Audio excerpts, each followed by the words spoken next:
नमस्कार साथियों, आज हम लोग इंग्लैंड के एक विचारक जर्मी बेंथम के बारे में अध्ययन करेंगे, जिसने कि एक बहुत ही महत्वपूर्ण सिद्धांत का प्रतिपादन किया है, जिसको कि हम उपयोगितावाद के सिद्धांत के नाम से जानते हैं या उपयोगिता के सिद्धांत के नाम से जानते हैं। और जर्मी बेंथम ये वास्तव में 18वीं शताब्दी का विचारक हुआ है और इसने एक बड़ी महत्वपूर्ण पुस्तक लिखी। इस पुस्तक का नाम है an introduction to the principles of morals and legislation. ये पुस्तक 1780 में लिखी गई और 1789 में प्रकाशित हुई, जिस एक ऐसा वर्ष, महत्वपूर्ण वर्ष, जिसमें कि अमेरिका की स्वतंत्रता भी हुई।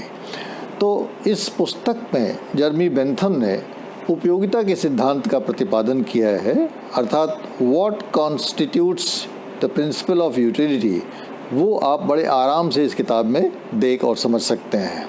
और जब उसने यूटिलिटी का सिद्धांत प्रतिपादित किया, तो जैसा कि किताब की टाइटल से ही लगता है कि an introduction to the principles of morals and legislation, अर्थात नैतिकता किस चीज़ को कहते हैं या नैतिकता क्या होती है और कानून कैसे बनने चाहिए, लेजिस्लेशन कैसे बनने चाहिए, लेजिस्लेशन बनाने के लिए किन सिद्धांतों का सहारा लेना चाहिए, और ये तमाम सिद्धांतों का प्रतिपादन उस पुस्तक में किया गया है।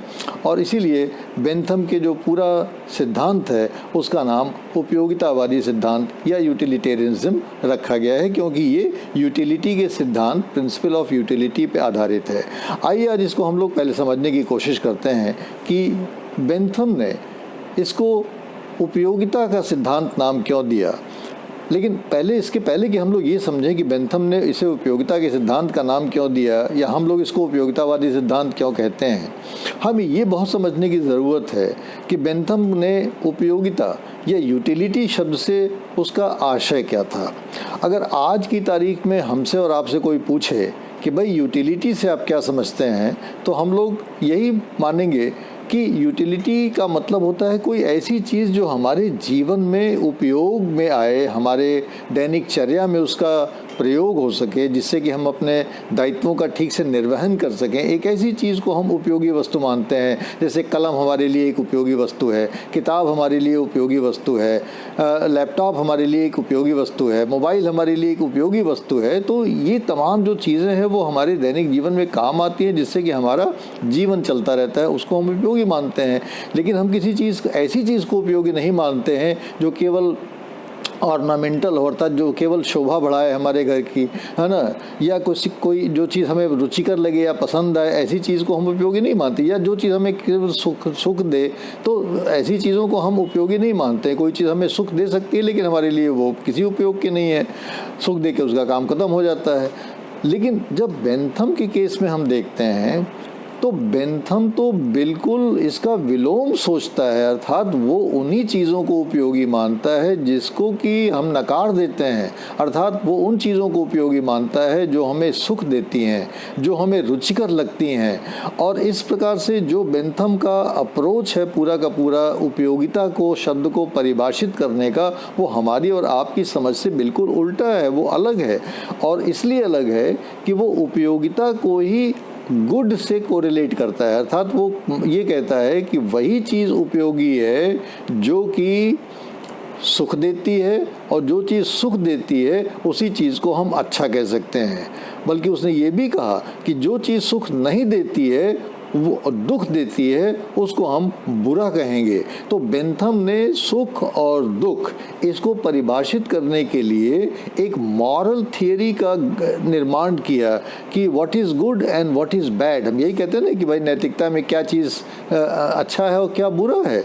तो इसी प्रकार से बेंथम ने अच्छे को परिभाषित किया जो सुख दे, और बुरे को परिभाषित किया जो दुख दे। ये एक बिल्कुल नया प्रयोग था पूरे राजनीतिक चिंतन में, और इसी के आधार पे बेंथम ने अपने पूरे उपयोगितावादी सिद्धांत का निर्माण किया है। और ये कहा उपयोगितावादी सिद्धांत में कि जितने भी हम कार्य करते हैं, जितने भी नीतियाँ बनाते हैं, जितने भी निर्णय लेते हैं, जितने भी हम जीवन में अपना किसी भी चीज़ का चयन करते हैं, वो सारे के सारे वास्तव में इसी पे आधारित होते हैं कि हमें उससे सुख मिलेगा या हमें उससे नहीं सुख मिलेगा या उससे हमें दुख मिलेगा। तो अब ये एक पूरे व्यक्ति के, चाहे व्यक्ति को बात हो या समाज की बात हो, बेंथम का कहना था कि सभी लोगों का मनोविज्ञान बिल्कुल समान होता है, क्योंकि समाज तो व्यक्तियों से मिलकर बना होता है और एवरी इंडिविजुअल वांट्स हैप्पीनेस। कोई भी ऐसा इंडिविजुअल नहीं होगा जो ये कहे कि साहब हमको सुख नहीं चाहिए, हमको प्लेजर नहीं चाहिए, हमको हैप्पीनेस नहीं चाहिए। वो ऐसा मानता है बेंथम।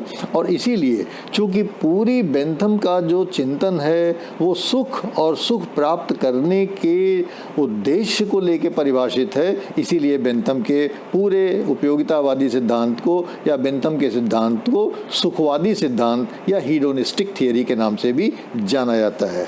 ये जो बेंथम का उपयोगितावादी सिद्धांत है, इसके 3 प्रमुख तत्व हमेशा हम लोगों को याद रखना चाहिए।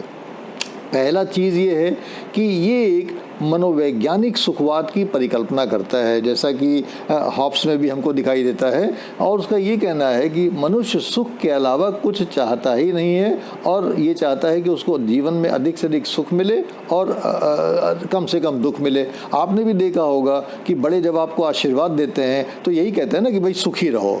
तो ये हर एक समाज का ये मनोविज्ञान है, ये केवल इंग्लिश समाज की बात नहीं थी, हर समाज का मनोविज्ञान है कि हम चाहते हैं कि हर व्यक्ति सुखी रहे। हमारे यहाँ हिंदुस्तान में हम अपने छोटों को आशीर्वाद देते ये कहते हैं भाई सुखी रहो।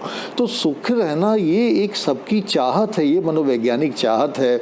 और इसके लिए बेंथम ने एक बहुत इम्पॉर्टेंट कथन कहा है। उसने ये कहा है कि जितने भी इस समाज में लोग हैं उनके वो 2 संप्रभुओं के अधीन होते हैं, एक का नाम है सुख और दूसरे का नाम है दुख। और यही सुख और दुख के जो 2 संप्रभु हैं ये हमें हमेशा बताते हैं कि जीवन में हमें क्या करना चाहिए। और इतना ही नहीं, जो एक्चुअली जीवन में हम करते हैं उसमें भी वो हमें निर्देशित करते हैं। अर्थात बेंथम कह रहा है कि वास्तव में कोई और राजा और या आपका शासक जो है आपको दैनिक जीवन में निर्देशित करे न करे, लेकिन ये जो सुख और दुख के जो संप्रभु हैं ये आपको दैनिक जीवन में हमेशा निर्देशित करते रहते हैं कि आपको क्या करना है और क्या नहीं करना है। तो पहली चीज़ तो हमें ये ध्यान रखना है कि मनोवैज्ञानिक रूप से every individual wants happiness and avoidance of pain. That is one aspect of utilitarianism. दूसरा जो महत्वपूर्ण बिंदु है उपयोगितावाद का वो ये कहता है कि सुख ही जीवन का उद्देश्य है।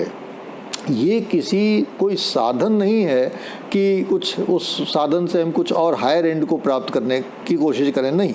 बेंथम कहता है कि सुख प्राप्त करना ही जीवन का ध्येय है, यही हमारा लक्ष्य होना चाहिए। और इसलिए उसका कहना है कि जीवन में सुख के अलावा किसी चीज़ का कोई महत्व ही नहीं है। और उसका ये भी कहना है कि सुख का एक प्रकार से किसी भी प्रकार का वो सुख हो, वो सब सुख एक प्रकार के समान होते हैं, उनमें किसी प्रकार का कोई भेद नहीं होता है। Every pleasure is of the same kind, every pleasure is of the same quality. ये बड़ी विवादास्पद बात रही है जर्मी बेंथम की, जिसको कि बाद में चल के उसके शिष्य जॉन स्टुअर्ट मिल ने चैलेंज किया या उसको अस्वीकार किया।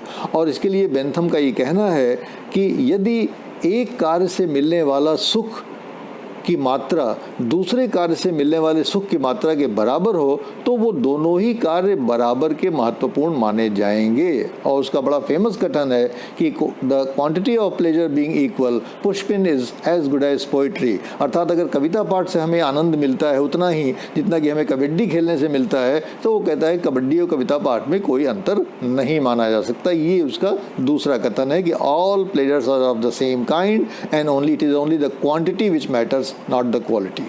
तीसरी चीज़ जो यूटिलिटेरियनिज्म के बारे में ये है कि ये एक प्रकार से थियरी ऑफ एक्शन है, जैसा कि उसने अपनी किताब का नाम ही रखा है कि theory of morals and legislation. तो एक्शन में ये है कि जीवन में हम जो कुछ भी करते हैं और जो हमें करना चाहिए वो केवल और केवल इससे निर्देशित होना चाहिए कि क्या अंततः वो हमें सुख देती है या नहीं देती है, चाहे वो व्यक्ति करे और चाहे वो सरकार करे। दोनों को इस बात का ख्याल रखना चाहिए कि अगर सरकार कानून भी बना रही है तो सरकार को ये ध्यान रखना चाहिए कि उन कानूनों के बनने से समाज को अधिक से अधिक सुख प्राप्त होता है या नहीं प्राप्त होता है। अब यहाँ प्रश्न ये पैदा होता है कि जब हम सुख की बात करते हैं तो सुख किसका होना चाहिए और कैसा होना चाहिए। बेंथम ने जो अपनी पुस्तक लिखी है, an introduction to the principles of morals and legislation, उसमें उसने इसके 4 भिन्न भिन्न उत्तर दिए हैं और इसलिए ये कहना बड़ा मुश्किल है कि कौन सा उत्तर सही है। लेकिन अभी बताते हैं कि इसमें अंत में उसने क्या स्टैंड लिया। उसने कहा कि भाई इंडिविजुअल तो अपने लेवल पे चाहता है कि इंडिविजुअल का मैक्सिमम हैप्पीनेस हो, ये पहला स्टैंड है। दूसरा स्टैंड उसका कहता है कि लेकिन इंडिविजुअल को ये चाहना चाहिए कि वो दूसरे लोगों के भी सुख के बारे में सोचे, ये दूसरा स्टैंड हो गया उसका। तीसरा उसने ये कहा कि अधिक से अधिक लोगों का अधिक से अधिक सुख की तरफ हमको काम करना चाहिए। और चौथा स्टैंड उसने ये कहा कि अधिकतम संभव सुख की प्राप्ति के लिए हमें प्रयास करना चाहिए। इस प्रकार के शिफ्टिंग स्टैंड्स हमको बेंथम में दिखाई देते हैं, लेकिन बेसिकली जो अंत में बात निकल के आती है वो ये है कि बेंथम आपसे कह रहा है कि आपको वो कार्य करना है जो कि अधिक से अधिक लोगों का अधिक से अधिक सुख दे, greatest happiness of the greatest number. ये उसका फाइनल डिक्टम है बेंथम का कि अधिक से अधिक लोगों का अधिक से अधिक सुख प्राप्त करने वाला हमें काम करना चाहिए। अब दिक्कत ये हो जाती है कि जब आप सुख की बात करते हैं और अधिक से अधिक सुख की बात करते हैं तो सुख तो एक सेंसेशन है। सुख कोई ऐसा तो है नहीं कि 1 पाव सुख दे दीजिए या 1 मीटर सुख दे दीजिए या 1 लीटर सुख दे दीजिए, ऐसा तो सुख की कोई भौतिक मेजरमेंट तो हो नहीं सकता। हम सभी लोग जानते हैं कि सुख तो एक अनुभूति करने वाली चीज़ है, वो तो एक सेंसेशन है कि भाई कोई चीज़ हुई उससे हमें सुख मिला। अब उसको मापा कैसा जाए, ये तो बड़ा मुश्किल है। और जब तक आप मापेंगे नहीं तब तक आप ये कैसे बता सकते हैं कि ये ज़्यादा है ये कम है, ये बड़ी समस्या है। तो सुख को किसी एग्जिस्टिंग भौतिक इकाई से नहीं मापा जा सकता। लेकिन बेंथम बहुत नायाब किस्म का थिंकर था और इसलिए उसने कहा कि साहब हम जो है सुख मापने के लिए एक नया कैलकुलस बना देते हैं, एक नया सुख मापक यंत्र बना देते हैं जिसका नाम उसने फिलोसफिक कैलकुलस या फिर हिडोनिस्टिक कैलकुलस या आनंद कलन, जिसको हिंदी में हम कह सकते हैं, उसका आनंद कलन रखा और कहा कि इस आनंद कलन या फिलोसफिक कैलकुलस या हिडोनिस्टिक कैलकुलस से आप सुख को माप सकते हैं। अब सुख के मापने की जब बात आती है तो कोई भी माप के लिए बांट चाहिए। अब आप बांट कहाँ से लाएंगे, कैसे मापेंगे कि भाई सुख को कलन जब तक आप बांट नहीं होंगे। तो उसने कि जी मैं 7 बांट बना देता हूँ। उसने 7 बांट बना दिए सुख को मापने के लिए। और ये बांट क्या है, उसने कहा कि पहला बांट है तीव्रता या इंटेंसिटी, अर्थात कितने इंटेंसिटी का आपको सुख मिल रहा है या कितनी इंटेंसिटी का आपको दुख मिल रहा है, ये आपको कैलकुलेट करना है। कितनी देर तक आपको सुख मिल रहा है, अवधि। दूसरा पैरामीटर, दूसरा बांट अवधि या ड्यूरेशन, कि कितनी देर तक आपको सुख मिल रहा है और कितनी देर तक आपको दुख मिल रहा है। तीसरा बांट कि सुख कितनी जल्दी मिलने वाला है या दुख कितनी जल्दी मिलने वाला है या देर से मिलने वाला है। अगर जल्दी मिलने वाला है तो सुख की मात्रा ज़्यादा, अगर देर से सुख मिलेगा तो उसकी मात्रा कम मानी जाएगी। इसी प्रकार सर्टेनिटी, क्या किसी काम को करने से सुख निश्चित रूप से मिलने वाला है, अगर निश्चित रूप से मिलने वाला है तो सुख की मात्रा ज़्यादा और नहीं तो कम मानी जाएगी। फेकेंडिटी या उत्पादकता, अर्थात क्या कोई ऐसा कार्य है जो सुख दे और आगे भी चल के वो सुख दे, ये ऐसा कोई कार्य है क्या? अगर ऐसा कोई कार्य है कि आज भी सुख दे और उससे आगे भी सुख मिलेगा तो उसमें सुख की मात्रा ज़्यादा मानी जाएगी।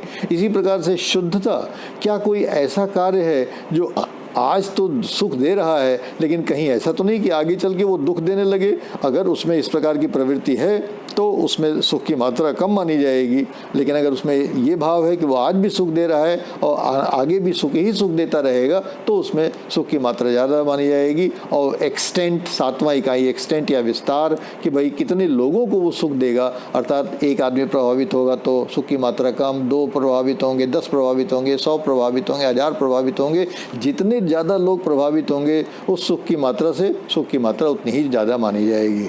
तो इस प्रकार से आपने देखा कि बेंथम आपको 7 प्रकार के बांट बना के देख रहा है और ये कह रहा है कि इन बांटों का प्रयोग करके आप कैलकुलेट कर सकते हैं कि किसी को कार्य को करने से आपको कितना सुख मिल रहा है या कितना दुख मिल रहा है। और आप निर्धारित कर सकते हैं कि अगर मान लीजिए उसमें आपको 100 इकाई सुख मिल रहा है और 40 इकाई दुख मिल रहा है तो आप कह सकते हैं कि इस कार्य से अगर 100 - 40 कर दिया जाए तब भी आपको 60 सुख मिल रहा है तो उसमें उस कार्य को बेंथम कहता है कि वो तो ठीक है, क्योंकि उस कार्य से आपको अंत में सुख ज़्यादा प्राप्त हो रहा है। तो मात्रा is very important for Bentham, and that's why he has formulated A hedonistic calculus and given you 7 units. By using दो 7 units you can calculate the amount of pleasure. और इस प्रकार से जब सुख की मात्रा का आप गणन कर लेंगे तो आप निर्धारित कर सकते हैं कि ये कार्य उपयोगितावादी सिद्धांत पे खरा है या नहीं खरा है। अगर सुख मिल रहा है तो खरा है, अगर दुख मिल रहा है तो वो खरा नहीं है, अर्थात उसको आप मत करिए। अब बेंथम का ये कहना है कि ऐसा नहीं कि दैनिक जीवन में हर व्यक्ति को हर कार्य को करने में इसको बाकायदा कैलकुलेट करने बैठना होगा कि साहब हम साथों।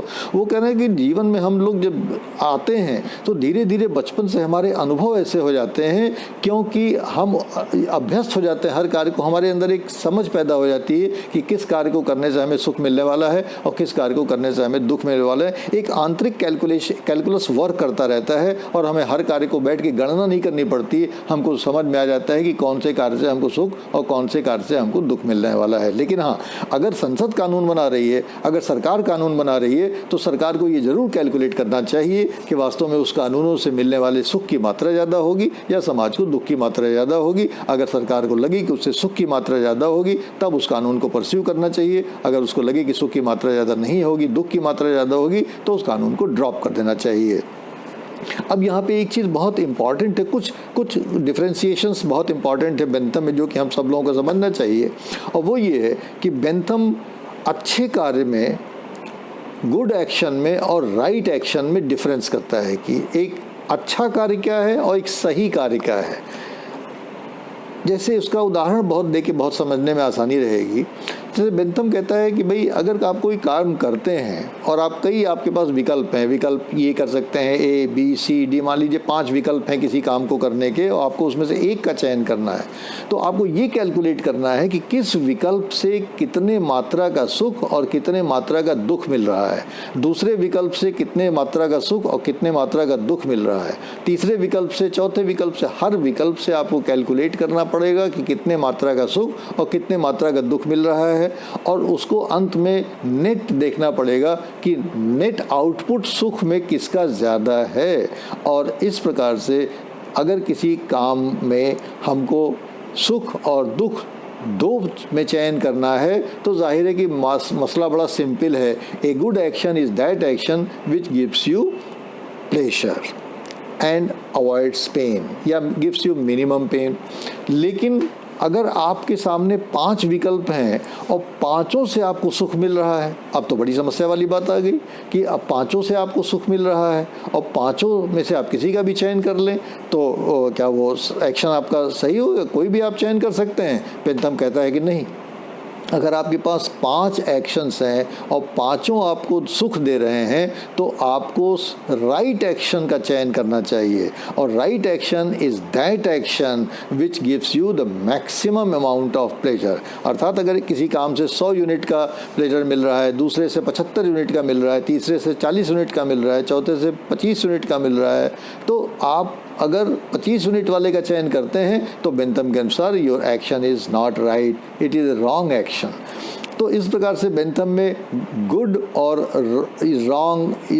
और राइट इन दोनों का क्लासिफिकेशन या डिफ्रेंसिएशन किया गया है। ये हम लोगों को समझना चाहिए कि अगर एक कार्य से सुख मिल रहा है और दूसरे कार्य से दुख मिल रहा है तो आपको सुखकारी कार्य का चयन करना चाहिए, ये एक गुड एक्शन होगा। लेकिन राइट एक्शन आपका कब होगा कि अगर सभी कार्यों से आपको सुख मिल रहा है तो आपको उस कार्य का चयन करना चाहिए जो आपको अधिकतम सुख दे, वो आपका राइट कार्य होगा। या अगर सभी कार्यों से दुख मिल रहा है तो आपको उस कार्य का चयन करना चाहिए जो आपको न्यूनतम दुख दे रहा हो, तब जाके वो राइट एक्शन माना जाएगा। इसी प्रकार से बेंथम ने सुख, प्लेजर और हैप्पीनेस में भी डिफरेंस किया है, सुख और आनंद में डिफरेंस किया है। उसने कहा कि देखिए सुख जो है वो तो एक सेंसेशन होता है, एक प्रकार से हमको तत्काल किसी चीज़ से संवेदना प्राप्त होती है जो कि हमको स्वीकार्य होती है, अच्छी लगती है, उसको हम सुखकारी संवेदना कहते हैं। मान लीजिए आपने कोई मिठाई खाई और मिठाई खाने से आपको तत्काल बड़ा आनंद हुआ, वो आपको सुख हो गया। लेकिन हो सकता है मिठाई खाने से आप अस्वस्थ हो जाएं और कालांतर में चल के आप अस्वस्थ हो गए तो आपको बहुत कष्ट हो जाएगा, शारीरिक कष्ट हो जाएगा। तो ऐसा एक्शन तो सुखकारी नहीं कहा जा सकता कि क्योंकि अंत में चल के वो आपको दुख देने वाला है। तो बेंथम कह रहा है कि एक तात्कालिक संवेदना होती है जो कि सुख कहते हैं, लेकिन हमें सुख के साथ साथ आनंद की भी परिकल्पना करनी चाहिए। अर्थात आनंद को उसने परिभाषित किया है कि आनंद जो है एक पैकेज है, अर्थात आनंद मन की एक स्थायी स्थिति है और आनंद प्राप्त करना अभीष्ट है, और आनंद के लिए हमें कुछ सुखकारी कार्यों का त्याग भी करना पड़ता है। जैसे हम लोग छात्र हैं, हमको सोने में मान लीजिए बड़ा आनंद आ रहा है, लेकिन सोने से अगर हमारी पढ़ाई प्रभावित हो गई, उससे हमारा सिलेक्शन प्रभावित हो गया, उससे हमारी डिवीजन प्रभावित हो गई, उससे हमारे अंक प्रभावित हो गए, तो वो तो दुखकारी हो जाएगा। तो अभी तो सोने में बड़ा मज़ा आ रहा है, लेकिन अंत में जब रिजल्ट आएगा तो मुँह लटक जाएगा, तब दुख होगा। तो ऐसे कार्य को बेंथम कहता है कि दैट्स नॉट राइट। तो उसने कहा कि ऐसे सुखों का चयन करना चाहिए जिससे कि अंत में आपको सुख ही मिले, अर्थात स्थायी रूप से सुख मिले, जिसको उसने हैप्पीनेस कहा है। और इस प्रकार से हमें हैप्पीनेस को टारगेट करना चाहिए, न कि हमें केवल प्लेजर को टारगेट करना चाहिए।